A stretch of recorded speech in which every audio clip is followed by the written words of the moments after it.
Dia 13 de outubro, nós temos local da nosso Street Fest, é aqui da nosso primeiro fundraising, e também à noite caminha nós a lounge, local de costume, que nós vamos subir com ele, Carnaval 72, nossa corona, nossa reina, que vai representar nós também, e Príncipe Pancho Juvenil.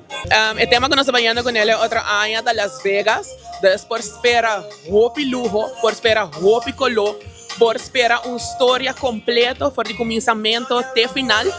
É massa, vai representar o qual é King of Rock, que é Elvis Presley, que man, vai estar algo que me quer roupa em hand, não por nem picture, e tá com nós vai apresentar a série bacamina, e essa é algo que te ouvida com nós IP.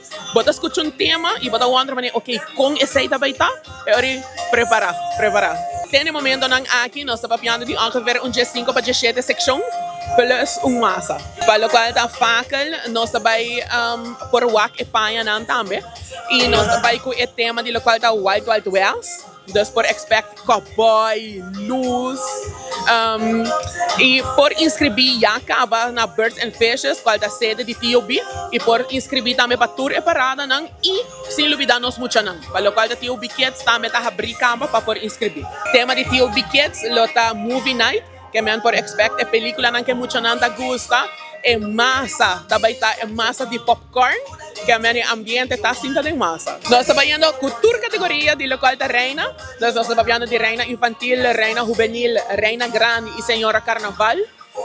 Mirando que nós temos corona para retener também, nós estamos vendo para esse aí também, e para o local da Príncipe Pancho, tem em momento aqui nós temos representantes em categoria juvenil. Seguro, isso não gusta ambiente, andar vamos estar com TOB está agora acompanhado para o local da Shine Music, Groove Masters e também Fusion, que outro ano está celebrando 10 anos que TOB riba caminha, que a esse aí também vira fiesta riba su mês. Bota mais que welcome para passar na Birds and Fishes, situada na Dakota, na Avenida Milo Cruz, inscrever para assim não botar junto com o TOB em Carnaval 72.